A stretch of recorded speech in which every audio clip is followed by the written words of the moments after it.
Hello everybody, my name is Chase here, and I hope you don't mind. I'm actually in custody right now, but I'm innocent, I swear! In fact, I don't actually know what I'm being charged with. I can help with that. You're being charged with murder in the second degree. Well, that's easy, I didn't do that. I'll be the judge of that. But you're not the judge! So where were you on the night of October 29th?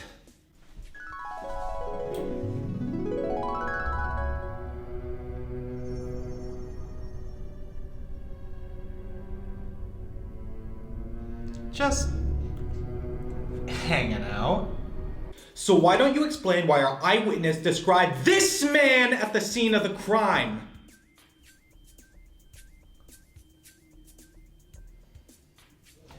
Alright, everybody in here just needs to relax. Alright, I'm Lawyer Chase, and you're not supposed to be talking to my client without me present. What are you wearing?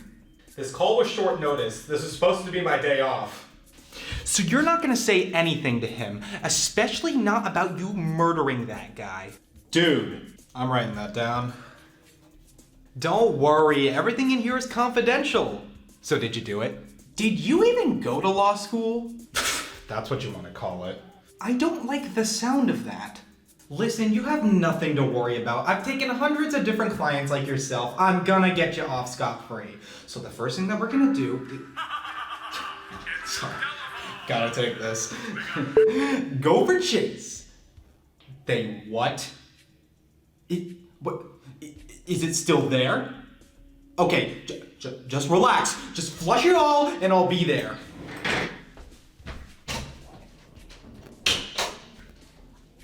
Yeah, he's not coming back, is he? Yeah, we're gonna find you a different lawyer and maybe see what he's up to. So just sit tight in the meantime. Well, I think that bought me, what, like 25 minutes? Luckily, I already recorded my review for the day last week, so maybe I'll just watch it and I'll see if I can get myself any ideas on how to get out of this. Hello everybody, my name is Chase here. Ugh, do I really sound like that? You ever notice that every long-running franchise has that one entry that nobody can make up their fucking minds about? The game that splits the fanbase and starts an argument whenever it's brought up in conversation. A decisive title is bound to pop up, especially when that series has gone on for as long as 30 years. Every franchise has got one. Zelda has Skyward Sword, Final Fantasy has Final Fantasy VIII, Sonic has the entire series, and Mario has Super Mario Sunshine for the Nintendo GameCube. While certainly not the most hated game in the series, it's one that people have many varying opinions on, and it goes back as far as its initial release. Super Mario 64 was such a landmark title for video games. It revolutionized 3D gaming and exposed an entirely new audience to the medium, creating an entire subgenre of platformers that tried to recapture that magic for years. So when Sunshine finally came out as its successor 6 years later, people didn't really appreciate it as much, and there's a lot of reasons for that. One of them is that in 2002, 3D wasn't new anymore, so I think it made playing a colorful game with a water jetpack a harder sell to people who wanted the latest and greatest thing on the market. And gaming was also kind of going through its awkward teenage years where everything needed to be serious and very brown. You ever play an old PlayStation 2 game? It's like looking at a big bowl of mud. But even in the Mario fandom, the general consensus on this one varies pretty hard. I've heard so many opinions regarding Super Mario Sunshine, but the one I hear the most often is that's the real fucking weird one that's the weakest of the 3D series. I guess it's bound to happen after how groundbreaking and popular the last one was. And unlike its predecessor that got released on any console it can get its weirdly polygonal hands on, unless you had a GameCube with an original copy, you probably didn't even get to play it. Now, me personally, this is one of my favorite games of all time, without a doubt. Like, top 5 at the very least. It's one I have so many hours logged in over a million different memory cards. And the reason my GameCube controllers are so fucking disgusting. I was a sweaty kid, okay? This was my summer game growing up. I always make it a point to play through it every year in the summertime. And because of that, it's one I have so many fond memories of. The one I would spend countless hours on after I stole it from my neighbor. James, if you're watching this, thanks. I remember laying my eyes upon it for the first time and being so fascinated. The sight of Mario darting across some of the most beautiful water I'd ever seen at the time pretty much sold me on the spot. I know I'm getting ahead of myself, but this game was gorgeous and still is. And already being an avid Mario fan thanks to Super Mario Galaxy, it didn't take a lot more for me to want to give it a shot, and I just loved it. And now that more time has passed and actually being re-released thanks to 3D All-Stars, people are starting to look back on it more fondly. And as someone who has always loved the game, that makes me really happy. But even without the nostalgia, Super Mario Sunshine is still a fantastic game that, dare I say, is better than Super Mario 64. That opinion isn't illegal, but it should be. Relax, I'm gonna make my case for it. Mario, Princess Peach, and her assistant Toadsworth have decided to take a much-needed vacation to Isle Delfino, a tropical island resort inhabited by these beings known as the Piantas. It's located somewhere in the Mushroom Kingdom, I'm guessing next to that paintbrush place from Color Splash. Now, Mario taking a vacation? Well, I'm sure considering the last time they did this, it's gonna be nice and peaceful, and after the plane has a rough landing due to this strange puddle of goop on the landing strip, Mario decides to explore the area at the request of Toadsworth and comes across the Flash Liquid Ultra Dowsing Device, or FLUDD for short, a living water pump that registers Mario into his database and offers him assistance on his journey. The two then combine their efforts to clean up the airstrip, awarding them both a gold trinket known as a Shine Sprite, so that's good. Mario is then taken into custody by Isle Delfino's police department and tried for the crime of polluting the island with graffiti and causing their Shine Sprites to flee from the Shine Gate, plunging the town into darkness. Mario goes to jail in this game. What a dumbass. Now that's a pretty wild accusation, especially considering the fact that I just fucking got here. You guys watched me land. So what's their evidence? This crudely drawn police sketch of someone who looks like Mario that's not even in color. The truth is obvious. The guilty party sits among us. It is none other than Mario. Objection! Overruled. I judge the defendant guilty as charged. I hereby order the defendant to clean this entire island. Until Isle Delfino is completely free of his vile handiwork, Mario shall not be allowed to leave. Court adjourned. This is a fucking bullshit. It doesn't take too long before it's revealed that the real culprit behind the graffiti is a doppelganger known as Shadow Mario, who has been polluting the island and framing our mustachioed man for the crimes. This shadowy figure turns out to be none other than Bowser Jr., making his debut in the franchise. He's convinced that Princess Peach is his mother and that Mario kidnapped her, so he tried to take him out of the picture by getting him thrown in jail. I mean, I'll give Bowser points for creativity. It's a step up from his usual plans where they just kidnap her and hope to God Mario doesn't do something about it. Mama Peach, I'm your mama? I don't like the fact that she had to think about that.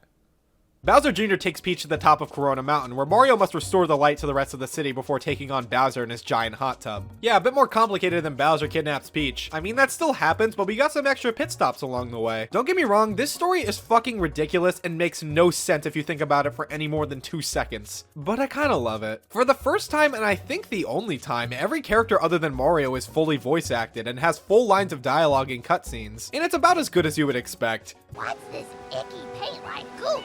It's moving! No, boys, don't touch that stuff. I mean, Peach and Toadsworth are one thing, but hearing Bowser actually speak audible words is still the weirdest thing. It's so wrong. Mario! How dare you disturb my family vacation?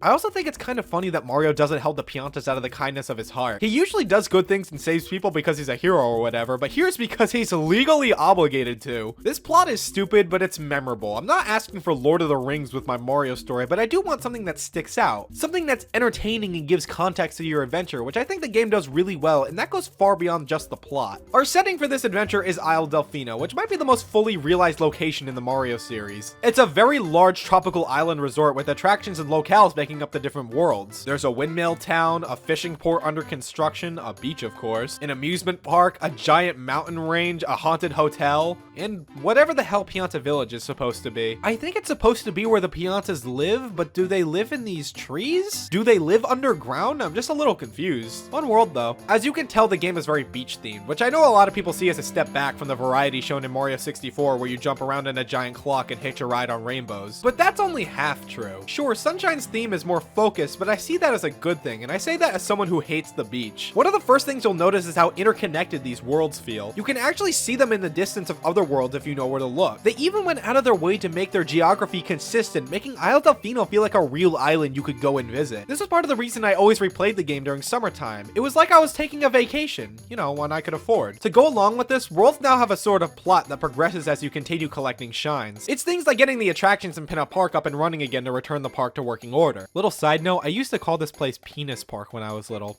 Yeah, genius kid, I know. Serena Beach shows you defeating a phantom manta ray, causing its hotel to reappear. You then explore that hotel and eradicate its ghost infestation, allowing the people to move back in. Or in Noki Bay, you see that the place is polluted with poisonous water, and through investigation, you discover that the source is a giant eel with rotten teeth. You then clean the eel's teeth, effectively cleaning up the water and allowing the locales to roam the undersea cavern freely. I also find that Sunshine has a lot more interesting missions. It never feels like you're doing the same shit over and over again. Like this one, where you have to find the 3 chain chomp babies and launch them into the spring to cool them off. Trying to pop all the balloons on the roller coaster, this one is so much fun. It's frustrating, but it's the good kind of frustrating. The kind that feels good when you finally get good at it. They kind of had to make the worlds more interesting thanks to there being fewer of them. Super Mario Sunshine has 7 worlds in total, not counting Delfino Plaza or Corona Mountain, while 64 had 15, almost double the amount. And while that seems pretty bad in comparison, it's not as serious as it sounds. There are less, but they're also a lot bigger and more consistent in enjoyment. Looking back on it, 64's course list does seem a little padded out. What, you didn't like the snow level? How about the nearly identical snow level with the exact same music? I think most of 64's stages were great and played really well, but for every Whomp's Fortress or Tiny Huge Island, you had a Wet Dry World or Rainbow Ride. Not terrible stages, but definitely a difference in quality and design mentality. Sunshine might have only 7 worlds, but there really isn't one I dislike. I think all of these stages are wonderful in their own ways, and I don't find any of them annoying to play through and explore. Would I have liked more of them? Of course, but the ones we have here are so good, I can get over there not being as many of them. Delfino Plaza is undoubtedly the best hub world in any Mario game, and it's not even close. It's so much fun to screw around in, and there's so much stuff to do. There are people to talk to, secrets to find, sewers to explore, and mini games to play for extra shines. And there's even a news alert that reflects on what's happening in the story and lets you in on available events. And I also like how it gets brighter with the more shines you collect and the more you clean up the island. It's a great way to show your progression through the game. By the end, it feels like you made a difference in this place, and it's super satisfying. Mario's control has also been wonderfully refined to near perfection thanks to the use of the GameCube controller, which will never not be a positive. His movement and versatility in 64 was already one of its biggest strengths, and it's even better here. For one thing, the camera is marginally better thanks to there being a dedicated analog stick for it now. He pretty much has all his moves from 64 minus the punching and kicking, which I never really used anyway. Jumping on enemies was always as effective, if not the better option altogether. Unfortunately, the long jump got taken out, which is a bit of a bummer, but to make up for it, the dive has gotten a massive buff. You can now do it over and over again and can gain massive amounts of speed and distance. Especially when you use it in tandem with Flood, you can move at stupid levels of speed. Oh yes, let's talk about Flood. Flood seems to be the aspect of the game that makes or breaks Sunshine for a lot of people. He's a water pack that allows Mario to spray water to clean off surfaces, and with the hover nozzle can hover in the air for a couple of seconds, making platforming easier. Isn't it weird how both of Nintendo's biggest franchises this year had a weird fascination with water? Flood is such a great extension of Mario's moveset, and it makes me sad that this is his only appearance in the series. So much fun can be had hovering around, and can be used to find new and inventive ways to tackle platforming challenges or to reach places never thought possible. The variety that he brings to simply moving around and getting from place to place wouldn't be replicated until Cappy in Super Mario Odyssey. He's also one of the few applications for the GameCube's analog triggers. Holding them slightly lets you run and spray, while holding them all the way down can let you spray in place for more precision. Yeah, beat that, PlayStation 2. Oh. Well, I can see why it might be a little unintuitive for the first time player. By the time you reach the second world, pulling off moves with the dude is practically second nature and so much fun. And maybe this is just me, but cleaning a really large puddle of sludge is insanely satisfying. It's why this mission where you simply clean Serena Beach is one of my favorites. You also unlock 2 more nozzles for Flood throughout the game that allow you to do different stuff. The turbo nozzle turns you into a human jet ski, allowing you to move at the speed of sound, especially when on water. I always thought this looked incredibly cool. And the rocket nozzle skyrockets you straight up, allowing you to reach higher areas easier. I guess you can call these Sunshine's version of the caps, but these are much more useful as they get a lot more uses and are fun to use outside of their intended purpose. I actually do say, oh my god, is that a turbo nozzle? It is kind of annoying that they always replace the hover nozzle. I don't really see why a restriction like that needs to be in place. Like, is there any situation where having both the rocket and the hover nozzle would break the game? After you complete some missions in Pinna Park, you even unlock Yoshi. He no longer gives you 100 useless lives when there's nothing left to do. He's a fully integrated power-up with a broken as fuck spin jump. With this thing, you can gain so much height that it almost rivals the rocket nozzle. He's even got his flutter jump from Yoshi's Island. Not really sure why he vomits juice now. I don't even want to begin thinking about what Yoshi's insides are doing to achieve this, but A for effort, I guess. He's also deathly allergic to water now for some reason, as he instantly disintegrates upon contact. I don't know where this came from. Holy shit, the Super Mario World cartoon. I hate water? And hey, if you don't like Flood, may I interest you in one of the floodless levels? Occasionally you'll find stages where Flood is taken away from you and you have to complete a more traditional obstacle course without the jetpack. I think I can get away with saying that Super Mario Sunshine is the most difficult 3D Mario game based on these stages alone. I would say I'm pretty decent at them now, but back in the day, these gave me so much shit. Without the hover nozzle, there is very little room for error. Some of the level designs here feel almost evil. They are really cool though. I don't mind the increase in difficulty. It's like a much more challenging version of a stage from 3D Land. But I will give some criticism here. It's very obvious that Mario's control was designed with Flood in mind. You know, he's there to correct mistakes when you miss time jumps and whatnot, which gave them room to make Mario feel a little loose. When you take him away, Mario feels a little slippery, and there's also some questionable collision detection going on here. Everything that spins gives me a fucking migraine, cause stand on it just a little wrong and oh god damn it. But if you couldn't tell, I've been praising this game a lot. Does that mean that Super Mario Sunshine is perfect? Listen, I love this game to death, I really do, but there are a few things I do take note of. Let's start with this game's structure. In Super Mario 64, with only a few exceptions, you could break the intended order and collect whatever stars you wanted, whenever you wanted. This not only increased replayability, but made the worlds more fun as you could plan your route through them, adding to that speedrunning mentality. That's technically still a thing in Sunshine, but nowhere near as often, as there's only a few times in the entire game where it's allowed without using glitches. You pretty much have to do missions in the order that they give you. Now, this isn't a big deal. I feel like the game makes its case for it now that the worlds will drastically change depending on which episode you pick and having a plot for each world. It wouldn't make sense to do these out of order. And it is important to remember that you can still complete worlds out of order like before. In fact, there's a lot of points where the game gives you a choice of which world you want to tackle first, which I feel makes up for it a decent amount. My real issue comes from how you reach the final boss. Mario 64 required you to collect 70 stars to reach Bowser. What stars you got and where you got them didn't matter. Just get 70 of them and you're good. That's not how it works here. In Sunshine, you need to complete episode 7 of all 7 worlds where you chase down Shadow Mario, and only then is Corona Mountain accessible. I don't know why it's like this. It serves to make progression a lot more rigid for no reason. And it's a simple fix too. When you get 70 shines or so, Corona Mountain opens up. Done. Also, I should stress that while the main worlds are fantastic, some of these optional shines fucking suck.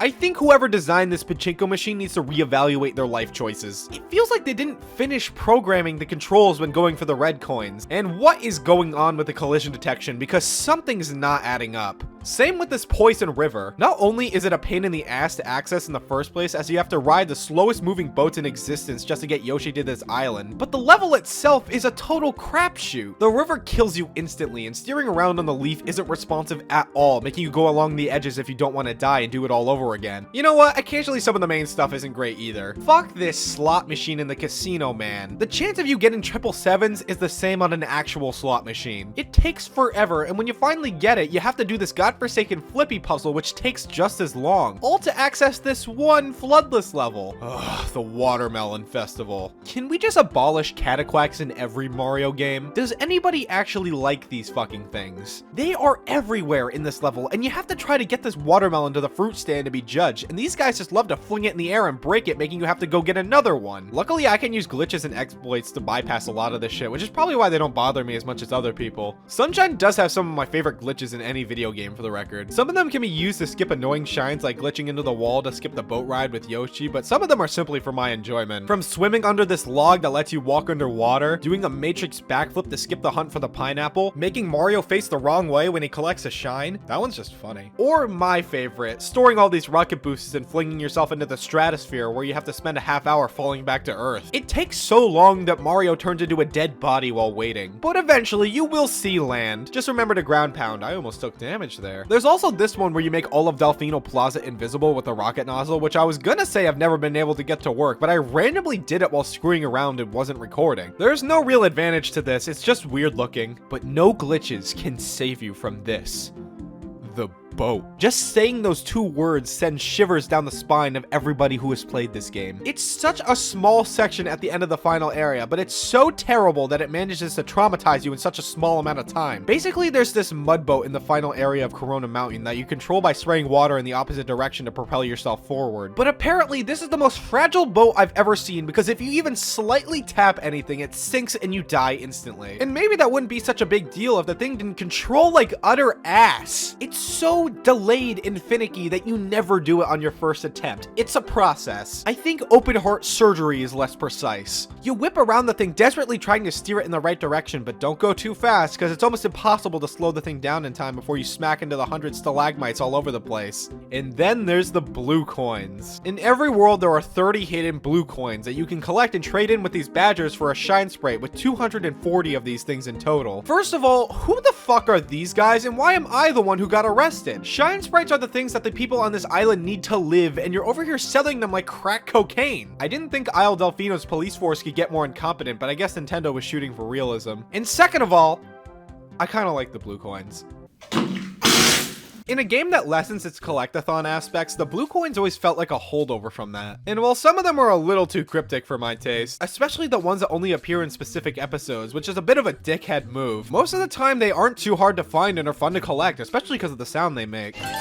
Fucking love that sound. And I always liked how you could collect them in any order you wanted as you progress. It makes them fun to go after. The only thing that does annoy me is while they tell you how many blue coins you've collected in each world, they don't tell you if you got them all or which blue coins you already collected. I think it would have made the hunt a lot easier if they give you a Mario Odyssey style screen that keeps track of which ones you already nabbed. Maybe even a hint system to help you out if you're having a hard time finding the last one. But other than that, they're really fun to look for and find. Not all of them though. The ones in Pinna Park that you have to use the bullet bills for can go fuck themselves. Same for the ones in Delfino Plaza that require you to throw 3 of each fruit in baskets. And the less I say about the mud boat, the better. Honestly, I find the 100 coin missions way more annoying than the blue coins. Just like before, every stage has a shine that requires you to collect 100 coins. So you grab 100 and grab a shine sprite for your troubles. The problem is not every episode has 100 coins in it, meaning that picking the wrong episode can just waste your fucking time when you're wandering around with 73 coins with no more in sight. And you can't do them alongside other missions like you could before. You have to do them on their own. They also just take a lot longer to complete this time, which annoys me the most. I mean, sometimes it's really easy. Like Pinna Park, you just spray the ground and 5 minutes later you're done. But Gelato Beach or Serena Beach, yeah, you'll be here for a little while. I'll give you it's nice that the star doesn't appear above your head every time like before. And it's also a lot harder to die and have to do it all over again, given that these stages have way fewer bottomless pits. But it can happen, especially in Pianta Village. The entire underside of this place is nerve-wracking to explore. I wouldn't even fuck with these trapdoors, just leave them alone, because when you do...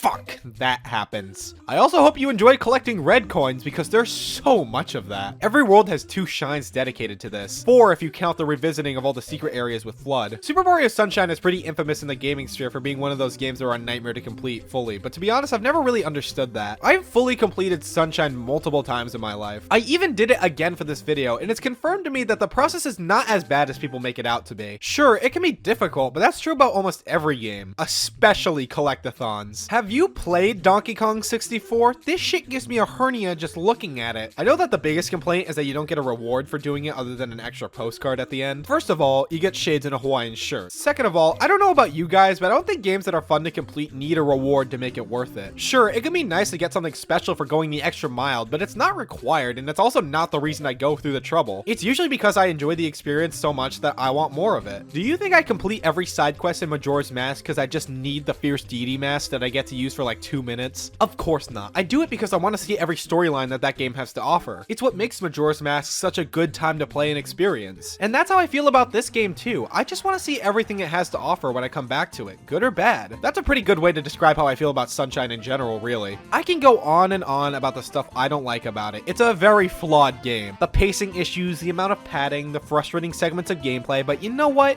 It doesn't really matter to me. It's really just part of the experience. An experience that I love to revisit every single time I put that tiny disc in. Listen, if you want to say that 64 is better, then by all means go right ahead. It's much more replayable and easier to jump in and get to the stuff that you like. But I'm gonna stick to my guns and say I still think Sunshine is the better game. It controls like a dream, it's gorgeous, its world is so colorful and fun to explore, and it's just so creative with its theming. Sometimes I boot it up just to screw around Delfino Plaza and do some glitches. It's how I got the footage from earlier. It's a game that I just never tire of. I just love it so much. So many games try to be Mario 64. There's an entire genre dedicated to it, but very few try to be Sunshine, and that makes it weirdly unique. All I know is that I had the same dumbass smile on my face playing this again that I had when I played it for the first time all those years ago. This game is just very special to me, and that's really what I care about at the end of the day. 3D All-Stars would have been a great way for people to get their hands on it, but that option is a little off the table nowadays. It would be nice if they would just re-release the game itself to make buying the damn thing more accessible. Nintendo really needs to do a better job at making GameCube games games easier to play without needing to remortgage your house for it. If you think drugs are expensive, you should try collecting games for the GameCube. The modding scene certainly isn't as crazy as it is for 64, but it does exist. It doesn't even need a PC port. It's all possible through the wonderful advent of Dolphin. With just 2 codes, you can get the game running in full 60 frames per second and in widescreen. Hell, if you have a GameCube Smash adapter, you can plug it in and use an original GameCube controller because Dolphin is just that awesome. It is so surreal seeing this game run at 60 FPS after seeing it at 30 for all my life. And if you're not like me and you didn't like Sunshine that much, you might enjoy Super Mario Sunburn. This is a mod that attempts to bring Sunshine closer to 64 in structure. You can choose between Shadow Mario and 70 Shine, the former being how the original worked and the latter being how it was in 64. Shines no longer boot you out of the world, you can do shines out of order, blue coins no longer give you a prompt to save and are obtainable in any episode, and you can now travel in between worlds, sort of making the game open world in a strange way. They even give you the long jump back, even if it looks super weird. The mod is far from perfect. There were quite a few times the music creepily stopped playing after collecting a shine, and they still haven't found out how to make the world transition seamless yet, so you still have to pick a specific mission on occasion to get the world to change. I wouldn't call it a replacement for the vanilla game, it's more a fun novelty that I hope gets worked on more. But if Sunshine wasn't the sequel to 64 that you wanted it to be, then you might enjoy this, so please give it a shot. Just play the damn game for Pete's sake, it's awesome.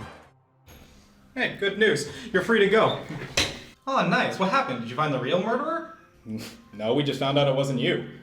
Yeah, but like, if somebody got murdered and it wasn't me, then the murderer's still out there. Yeah, and? You should go find him. I don't get paid to do that. Yes, you do!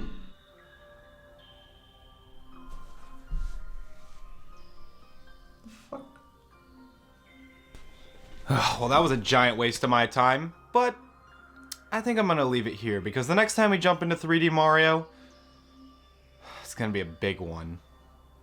So, till then, I'll see you guys next time.